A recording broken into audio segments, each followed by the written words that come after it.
Bonjour les amis, bienvenue pour une nouvelle vidéo. Ici c'est le Mancunien, on ne parle que de l'actualité et du décryptage des matchs de Manchester United pour ceux qui rejoignent la chaîne. Les habitués, vous savez déjà comment ça se passe ici. Un petit pouce bleu, un petit commentaire pour le référencement. Abonnez-vous si ce n'est pas encore fait. Vous connaissez déjà la chanson. Let's go! Dans cette nouvelle vidéo, oui, je joue toujours à FIFA 22. Je suis toujours sur le 22 là. J'ai pas encore upgrade. On va parler des actualités de Manchester United, actualités récentes de Manchester United. Et tout d'abord, on va parler du cas Onana. Onana, Manchester United, l'équipe du Cameroun, la CAN. On va parler de ça un tout petit peu. Et puis après, on va aller sur les transferts dont le plus retentissant actuellement à Manchester United, c'est le transfert de Jadon Sancho qui est retourné au Borussia Dortmund. Vous l'avez tous vu, il n'y a pas besoin de vous garder le suspense longtemps. Voilà de quoi on va parler aujourd'hui. Donc, restez bien. La session commentaire est ouverte si vous voulez donner votre avis. On y va. André Onana, je vais recontextualiser tout ce qui s'est passé pour que ceux qui n'ont pas suivi, ceux qui étaient dans une grotte et n'ont pas suivi ce qui s'est passé, comprennent de quoi on va parler. Ça va pas être très long, ça va être rapide, mais je vais essayer de tout condenser assez rapidement. Onana a joué son dernier match avec Tottenham, avec Manchester United contre Tottenham, ce week-end avant de s'envoler pour la CAN. Sauf que le jour où on jouait le match de Manchester United contre Tottenham, un match qui s'est soldé par un score nul de 2 buts partout. Le jour où on jouait ce match, son équipe nationale, qui est le Cameroun, qui est engagée dans une compétition, dans la CAN actuellement, joue son match d'ouverture le lendemain de ce jour. Donc, normalement, Onana ne devrait pas être là, mais spécialement, il a tenu à jouer le match de Manchester United avant de s'envoler pour la CAN. Donc, il s'est envolé juste après le match. Il est arrivé le soir même, ou le lendemain matin, je pense. Il est arrivé rapidement en Côte d'Ivoire où se déroule la CAN actuellement. Donc, il est arrivé là avec l'équipe nationale du Cameroun. Donc, voilà un peu le décor planté. Maintenant, ce qui a créé la polémique, c'est pourquoi est-ce que Onana n'est pas parti plus tôt avec son équipe? Pourquoi est-ce qu'il est resté avec Manchester United? Pourquoi il a tenu à jouer ce dernier match contre Tottenham avant de s'envoler pour la Coupe d'Afrique des Nations? Il y a beaucoup de choses qui se sont dites sur les réseaux. Il ne voulait pas perdre sa place. Il ne respecte pas le Cameroun. Il tient plus à Manchester United qu'au Cameroun. Il veut pas perdre sa place de titulaire à Manchester United, sachant que s'il part, ben, il y aura le deuxième gardien qui va prendre sa place et qui pourrait lui voler sa place de titulaire. Donc, il veut vraiment tout jouer tous les matchs. Mais je pense que si on regarde toute la chronologie, moi j'ai fait une analyse logique. Si on regarde toute la chronologie depuis l'arrivée d'Onana cette saison, en tout cas le dernier mercato estival, depuis l'arrivée d'Onana, les résultats n'ont pas été très bons. Lui-même, il s'en est voulu beaucoup de ne pas avoir été présent pour l'équipe. Il s'en est voulu beaucoup de ne pas avoir apporté ce qu'il devait apporter à l'équipe. Et je pense que sur cette base, sur cette logique, il a voulu de lui-même rester jusqu'au dernier moment pour vraiment pouvoir relever la barre, pour vraiment pouvoir redresser cette barre avant de partir pour la CAN. Ne pas lâcher l'équipe en milieu de saison. C'est pas vraiment qu'il a lâché l'équipe, mais ne pas vraiment laisser l'équipe pour rejoindre son équipe nationale, sachant qu'il pouvait tirer la corde jusqu'au bout avant de partir. Je pense que c'est ça qui s'est passé dans la tête d'Onana et le match contre Tottenham était quand même un match important, un match où il fallait que United gagne pour grappiller encore des places pour atteindre les places compétitives de Champions League.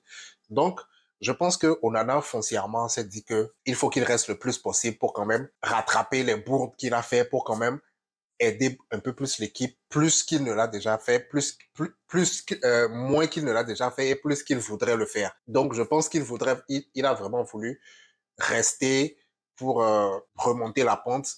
Malheureusement, il s'est pris 2 buts durant ce match. Le match s'est fini sur un score nul et vierge. Et personne ne peut prédire s'il était là ou pas, si on allait prendre plus de buts ou moins de buts. Personne n'aurait pu le prédire. Mais en tout cas, il a voulu être là dans tous les moments. Il a voulu vraiment apporter sa pierre à Manchester United, qui lui a fait confiance, qui l'a ramené de l'Inter, pardon, qui lui a fait confiance, qui lui a donné les clés des buts. Et il a voulu vraiment rendre ça.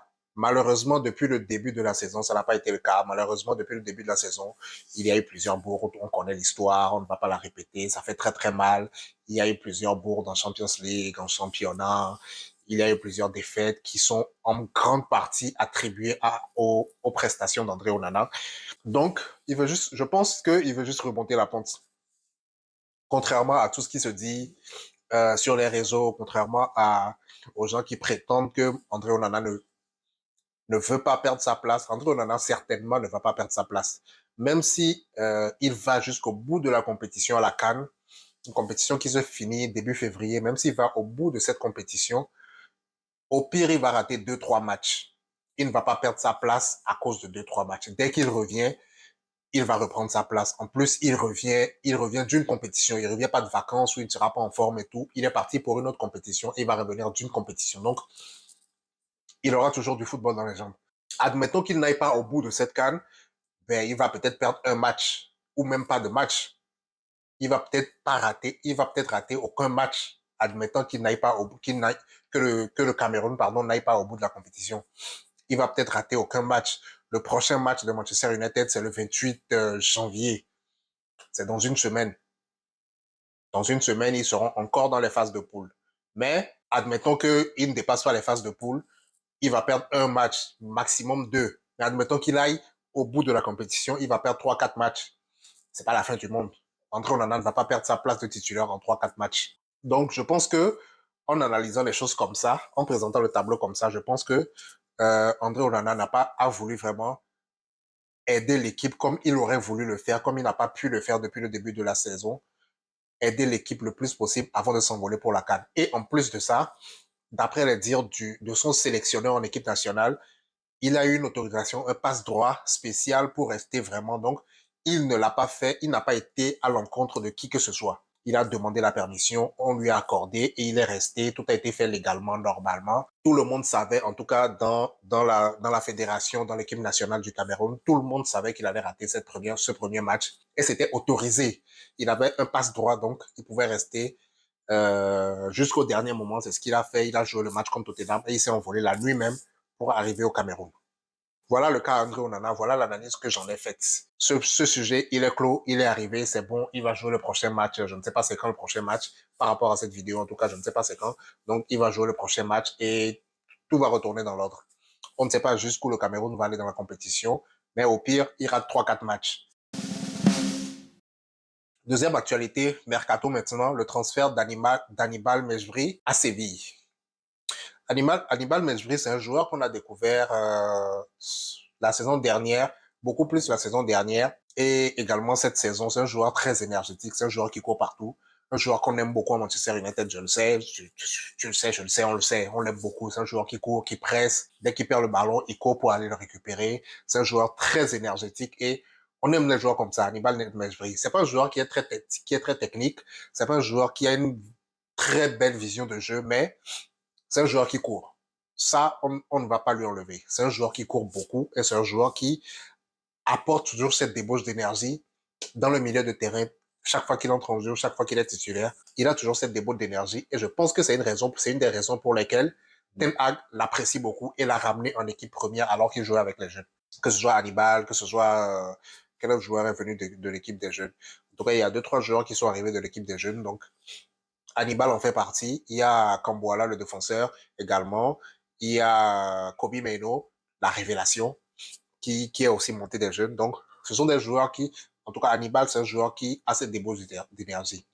Maintenant, pourquoi un prêt à Séville? Petite parenthèse, je pense que Séville, en tout cas, ils s'entendent bien avec Manchester United au niveau des prêts et des transferts parce que c'est le deuxième, troisième transfert, je pense, qui a été fait de Manchester United Séville. Anthony Martial est parti à Séville. Il n'a pas été convaincant. Alex Telles, dans le temps, il a été transféré à Séville avant de partir en Arabie Saoudite. Voilà Hannibal maintenant qui est prêté à Séville sans option d'achat jusqu'à la fin de la saison. C'est-à-dire qu'à la fin de la saison, il va revenir. Pourquoi est-ce que Hannibal a été prêté à Séville? Pour avoir du temps de jeu. Il n'y a pas 1000 solutions. Le milieu à Manchester United, il est dense. Surtout avec l'explosion de Kobe Meno qui apporte satisfaction à pratiquement tout le monde.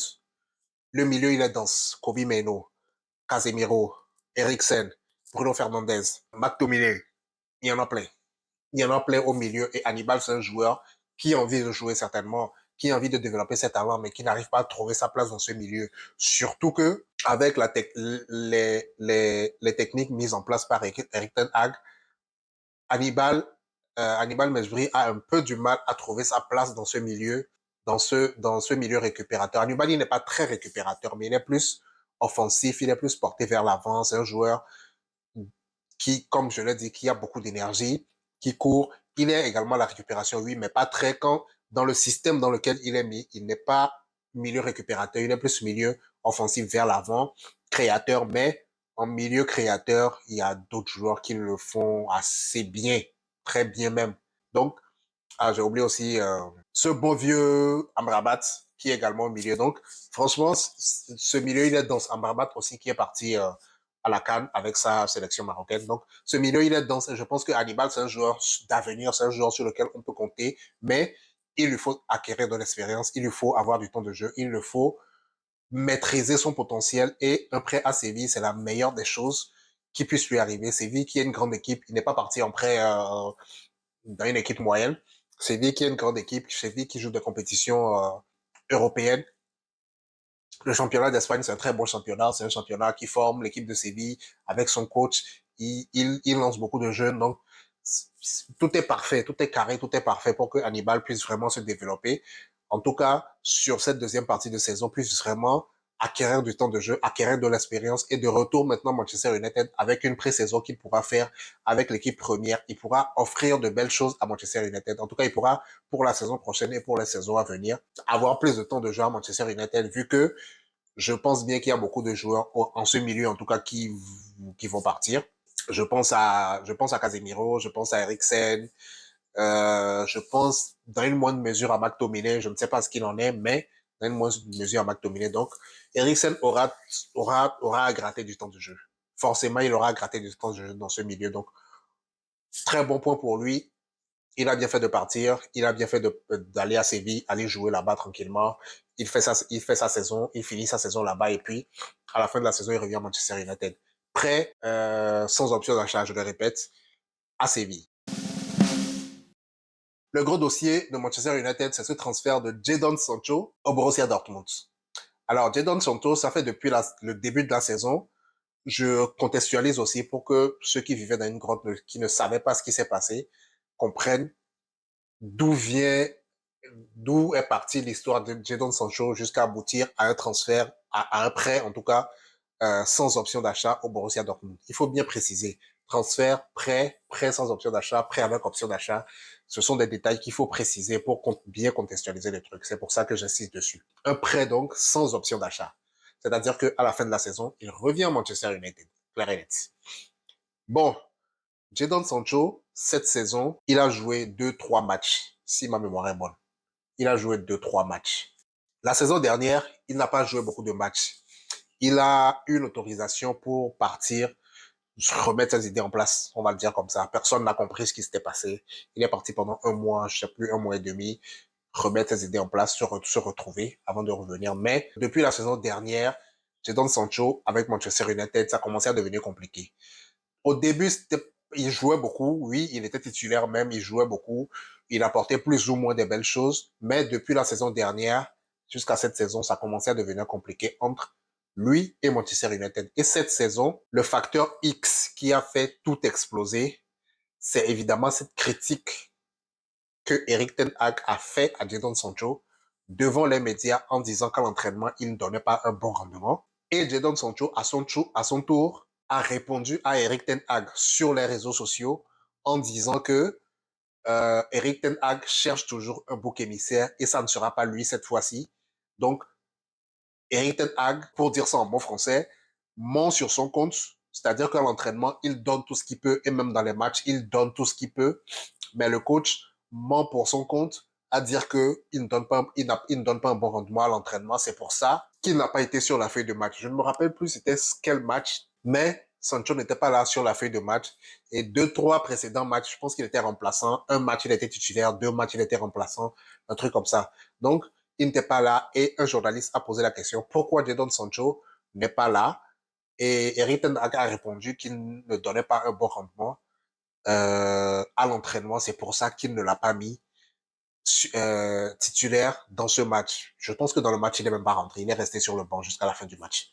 Donc, Jadon Sancho a répondu sur les réseaux sociaux à dire que Ten Hag cherche toujours un bouc émissaire et que cette fois-ci, ça ne sera pas lui, que lui, il a toujours donné un bon rendement. Il ne sait pas ce qui se passe. La bombe est partie de là.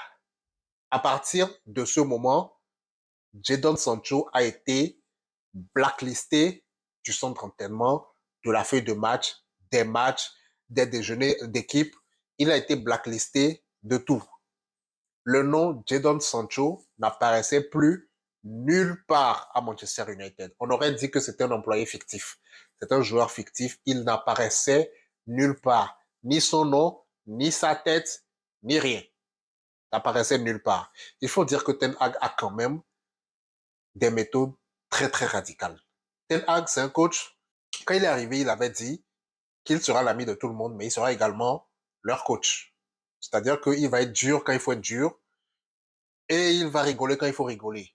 Quand ils ont gagné la coupe l'année dernière, on a vu Ten Hag danser avec les joueurs, s'amuser et tout ça. On s'est dit, mais ça va, c'est un coach amical, c'est un coach voilà, qui ne se prend pas la tête. Mais tout de suite derrière, il y a eu le cas Ronaldo, Cristiano Ronaldo. Tout de suite derrière, il y a eu le cas Marcus Rashford. Tout de suite derrière, il y a eu le cas Jadon Sancho. On s'est vu que coup sur coup, dès que tu n'es pas discipliné, dès qu'il y a un petit, dès que ta tête ne lui plaît pas, il tranche direct. Il tranche direct. Et c'est ce qui s'est passé avec Jadon Sancho cette fois-ci. Ten Hag a exigé que Jadon Sancho présente ses excuses publiques de la même manière qu'il est parti publiquement le contredire sur les réseaux, qu'il présente ses excuses publiques pour revenir dans l'équipe première, pour revenir sur la feuille de match et tout, et tout, et tout, et tout. Jadon Sancho, en bon anglais, tête de mule qu'il est, lui aussi, il a refusé de présenter ses excuses parce que pour lui, ce qu'il dit est vrai. Donc, il ne va pas présenter ses excuses sur quelque chose de vrai. Voilà la chronologie de l'histoire. Voilà comment tout a débuté. Voilà comment est partie cette blacklist de Jadon Sancho de l'équipe première. Ça a duré toute cette saison. Je l'ai dit, au début de saison, il a joué 2 ou 3 matchs, si ma mémoire est bonne. Et après ça, jusqu'à maintenant, on ne l'a plus vu nulle part. Son entraînement, zéro. Dans les vidéos, zéro. Dans les photos commerciales, Jadon Sancho n'est pas là. Des déjeuners de groupe, il n'est pas là.